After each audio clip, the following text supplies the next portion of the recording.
എല്ലാവർക്കും നമസ്കാരം. ശ്രീകൃഷ്ണ കർണാമൃതത്തിലേക്ക് സ്വാഗതം. ഇന്ന് പൂന്താനത്തിന്റെ ശ്ലോകങ്ങൾ നോക്കാം. കഴിഞ്ഞ തവണ നമ്മൾ കണ്ടത് കുബേരപുത്രന്മാർക്ക് ശാപമോക്ഷവും അനുഗ്രഹവും ഒക്കെ കൊടുത്ത് അവരെ പറഞ്ഞയച്ച് ഒരലിന്മേൽ കിടക്കുന്ന ഉണ്ണിയെയായിരുന്നു. ഈ പ്രാവശ്യം ഇവിടെ പല പല വിധത്തിലുള്ള നാശങ്ങൾ വന്നു തുടങ്ങിയപ്പോൾ നന്ദഗോപരും ഉപനന്ദൻ എന്ന് പറഞ്ഞ് നന്ദഗോപരുടെ ഒപ്പമുള്ള അവര് എല്ലാവരും വിചാരിച്ചു ഈ വൃന്ദാവനത്തിലേക്ക് പോവാം. ഈ അമ്പാടിയില് ഒരുപാട് ആപത്തുകൾ കണ്ണന് വരുന്നുണ്ട്, അതുകൊണ്ട് നമുക്ക് താമസം മാറ്റാം എന്ന് കരുതി അതിനുള്ള പുറപ്പാടാണ്. അത് ഒരു ശ്ലോകത്തില് ആണ് പറഞ്ഞിരിക്കുന്നത്. അത് നോക്കാം. നാശം പാരം നമുക്കെന്നവിടമവർ ബൃഹത്കാനനം കൈവെടിഞ്ഞിട്ടാശാന്തേ ചെന്നു വൃന്ദാവനമതിൽ മരുവീടേണമെന്നാരൊരു നാൾ കൂശാതെ കാനനാന്തേ ശകനിരകളോടിത്തുടങ്ങി തദാനീം കൈശോരം പൂണ്ടു ധാത്രീമടികളിൽ മരുവും രാമകൃഷ്ണൗ തൊഴുന്നേൻ. ബൃഹദ്വനം എന്നാണ് ആ സ്ഥലത്തിന് പേര്. അമ്പാടി ഒക്കെ ഉള്ള ആ സ്ഥലത്തിന് ബൃഹദ്വനം എന്നാണ് പേര്. ആ സ്ഥലത്ത് അനേകം ആപത്തുകൾ ഒരുപാട് പ്രാവശ്യമായി ഇല്ലേ ഇപ്പൊ കണ്ണന് ആപത്ത് വന്നു പെടണം. അപ്പൊ അവര് വിചാരിച്ചു ഇവിടെ നിന്നിട്ടാണ് ഇങ്ങനെ ഈ കംസന്റെ ആൾക്കാർ വന്നിട്ട് ഉപദ്രവിക്കണത്, അപ്പൊ നമുക്ക് വേറൊരു സ്ഥലത്തേക്ക് പോവാം എന്ന് അവര് തീരുമാനിച്ചു. എല്ലാവരും കൂടി സാധനങ്ങളെല്ലാം എടുത്ത്, ഒരുപാട് സാധനങ്ങൾ മാത്രമല്ല, വീട്ടിലെ സാധനങ്ങൾ മാത്രമല്ല, പശുക്കളും എല്ലാം ഉണ്ടല്ലോ. പശുക്കളാണ് അവരുടെ സമ്പത്ത്. അതുപോലെ കൃഷി ചെയ്തുണ്ടാക്കിയ ധാന്യങ്ങള് ഇതെല്ലാം കൊണ്ടുപോകണം. അപ്പൊ അവരെല്ലാരും അമ്പാടി വിട്ട് വൃന്ദാവനത്തിലേക്ക് പോവുകയാണ്. അമ്പാടിയിൽ പല വിധത്തിലുള്ള ആപത്തുകളാണ് ഉണ്ടായത്. അപ്പൊ അങ്ങനെ പോയി വൃന്ദാവനത്തിലേക്ക് പോവാണ്. എല്ലാവരും അവരവരുടെ സാധനങ്ങളൊക്കെ വണ്ടിയിൽ കയറ്റി നല്ല മുഹൂർത്തമൊക്കെ നോക്കി പുറപ്പെട്ടു പോവാണ്. കൃഷ്ണന്റെ ഗാനങ്ങളാണത്രേ അവര് വണ്ടിയിൽ ഇരിക്കുമ്പോ പാടിയത്. കൃഷ്ണനെ പറ്റിയുള്ള ഗാനങ്ങള് ആണ് വണ്ടിയിൽ ഇരിക്കുമ്പോ പാടി. നമ്മളിപ്പോ ഒരു യാത്ര, ഒരു കല്യാണത്തിനും ഒക്കെ ഒരു ബസ്സിലോ ഇങ്ങനെ പോകുമ്പോ നമ്മളും പതിവുണ്ട് അല്ലെ, പാട്ടും പാടി രസിച്ച് അങ്ങനെ പോകും. അപ്പം ദീർഘദൂര യാത്രയൊക്കെ ആണെങ്കിൽ അതിന്റെ ബുദ്ധിമുട്ടുകൾ അറിയില്ല നമ്മൾ അങ്ങനെ ചെയ്യുമ്പോൾ. അത് തന്നെയാണ് ഇവരും ചെയ്തത്. ഇവിടെ ഇവരെന്താ ചെയ്തേ? ശ്രീകൃഷ്ണ നാമങ്ങള് ആണ്, കൃഷ്ണന്റെ ഗാഥയാണ് പാടിയത്. ഓട്ടൂരിന്റെ നല്ല സുന്ദരമായൊരു കീർത്തനുണ്ട്. ഏതാ? പ്രത്യുഷസ്സിലുദ്ധീതരായി കൈ കഴുകി ഭദ്രദീപം കത്തിച്ചു നൽകട്ടത്തയിർ കടഞ്ഞിടുമ്പോൾ ആമോദമോടമ്പാടിയിൽ ഗോപസ്ത്രീകൾ പാടിയിടുന്നു. എന്താ പാടണേ? രാമകൃഷ്ണ ദാമോദര എന്നീ പ്രകാരം. നല്ല സുന്ദരമായൊരു കീർത്തനാണത്. ഗോപസ്ത്രീകൾ എന്ത് ചെയ്യുമ്പോഴും, യശോദയും എന്ത് ജോലിയെടുക്കുമ്പോഴും രാമകൃഷ്ണ ദാമോദര എന്നീ പ്രകാരമാണ് പാടുന്നത് എന്നാണ് അവര് പറയണത്. അപ്പൊ ആ ജോലിയുടെ അധ്വാനം അവർക്ക് മനസ്സിൽ തോന്നുകയില്ല. ഓ, ഇത് എന്തൊരു ബുദ്ധിമുട്ടാണ് ഈ ജോലി, വയ്യാണ്ടായി എന്നുള്ള ഒരു തോന്നലേ വരില്ല എന്നാണ് പറയണത്.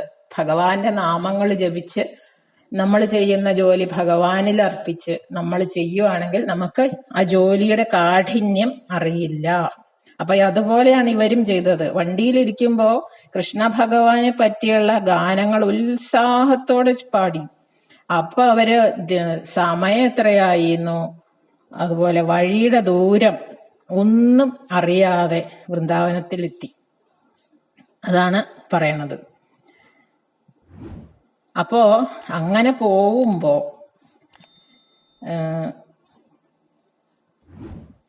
എങ്ങനെയാണ്? കൂശാതെ കാനനാന്തേ ശകടനിരകൾ ഓടിത്തുടങ്ങി തദാനീം കൈശോരം പൂണ്ടു ധാത്രീമടികളിൽ മരുവും രാമകൃഷ്ണവും തൊഴുന്നേൻ. എന്നുവെച്ചാ രോഹിണിയുടെയും യശോദയുടെയും മടിയില് കൈശോരം പൂണ്ടിരിക്കുകയാണ്. ആരൊക്കെയാണ്? രാമകൃഷ്ണവും, രാമനും കൃഷ്ണനും. കൈശോരം എന്ന് പറയുമ്പോ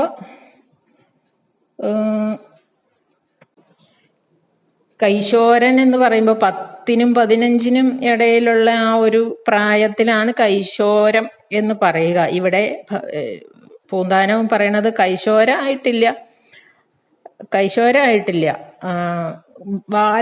ശൈശവം കഴിഞ്ഞു ബാലൻ ആയി, അത്രയോ ആ പ്രായമാണ് ഇപ്പോ കൃഷ്ണനും ബലരാമനും. എന്താച്ചാ വൃന്ദാവനത്തിൽ എത്തിയിട്ടാണല്ലോ ഗോവർദ്ധനോദ്ധാരണം ഉണ്ടായത്. ഗോവർദ്ധനോദ്ധാരണം നടത്തുന്ന സമയത്ത് കണ്ണന് 7 വയസ്സാണ് എന്ന് ഭാഗവതം പറയുന്നുണ്ട്. സപ്തഹായനോ ബാല എന്നാണ് പറയുന്നത് ഭാഗവതം. അപ്പോ അന്ന് 7 വയസ്സാണ്. അപ്പൊ 7 വയസ്സിന്റെ താഴെയാണ് ഇപ്പൊ ഈ പോണ സമയത്ത് ബാലൻ എന്ന് പറയാം. അങ്ങനെ ഉള്ള ഈ 2 ബാലന്മാര് രാമനും കൃഷ്ണനും ധാത്രീമടികളിൽ അമ്മമാരുടെ, ധാത്രി എന്ന് പറഞ്ഞാൽ വളർത്തമ്മയാണ്. യശോദ വളർത്തമ്മയാണല്ലോ. രോഹിണി പ്രസവിച്ചു രാമനെ. എന്നാലും ആദ്യം ദേവകിയുടെ ഗർഭത്തിലായിരുന്നു. 2 ദേവകിയുടെ മക്കളാണ്. യശോദ പ്രസവിച്ചിട്ടുമില്ല, എന്നാലും സ്വന്തം മകൻ പോലെയാണ്. രോഹിണിയുടെ ഗർഭത്തിലേക്ക്, ദേവകിയുടെ ഗർഭത്തിൽ നിന്ന് രോഹിണിയുടെ ഗർഭത്തിലേക്ക് 7ാമത്തെ ഗർഭം മാറ്റുകയാണ് ഉണ്ടായത്. മായാദേവിയെ കൊണ്ട് ഭഗവാന്റെ മായ. അപ്പോ രോഹിണിയാണ് ബലരാമനെ പ്രസവിച്ചത്. എന്നാലും ആദ്യം ദേവകിയുടെ ഗർഭത്തിലായിരുന്നു ഉണ്ടായിരുന്നത്, അല്ലെ? അപ്പൊ അതാണ് ധാത്രീമടികളിൽ എന്ന് പറഞ്ഞ, വളർത്തമ്മ ആണ് ധാത്രി എന്ന് പറഞ്ഞാൽ. ശരിക്കും യശോദ ശരിക്കും വളർത്തമ്മ, പോറ്റമ്മയാണ്, പെറ്റമ്മയല്ല. അത് നമുക്കറിയാലോ. അങ്ങനെ ഈ അമ്മമാരുടെ മടികളില് സന്തോഷായിട്ട് ഇരിക്കുന്ന രാമനെയും കൃഷ്ണനെയും ഞാനിതാ വന്ദിക്കുന്നേൻ എന്നാണ് ഈ ശ്ലോകത്തില് പൂന്താനം പറയണത്. അടുത്ത ശ്ലോകം 46-ാമത്തേത്. നന്ദാവനം പോലെ മരുപ്രദേശം കുന്നായ ഗോവർദ്ധനവും വിശേഷാൽ വൃന്ദാവനം കണ്ടു തെളിഞ്ഞു പോറ്റി സന്താപമെന്നുള്ളതു നീക്കു നീമേ. നന്ദാവനം എന്ന് പറഞ്ഞാൽ സ്വർഗത്തില് ദേവേന്ദ്രന്റെ പ്രസിദ്ധമായിട്ടുള്ള ഐശ്വര്യം കൊണ്ട് സമ്പന്നമായിട്ടുള്ള ദേവേന്ദ്രന്റെ ആണ് നന്ദാവനം. അത് കണ്ടാല്, ഈ വൃന്ദാവനം കണ്ടാല് ആ നന്ദാവനമൊക്കെ ഒരു മരുപ്രദേശം പോലെ തോന്നുള്ളൂ എന്ന് അതിശയോക്തി കലർത്തി പറയുകയാണ് പൂന്താനം. അത്രയും നന്ദാവനം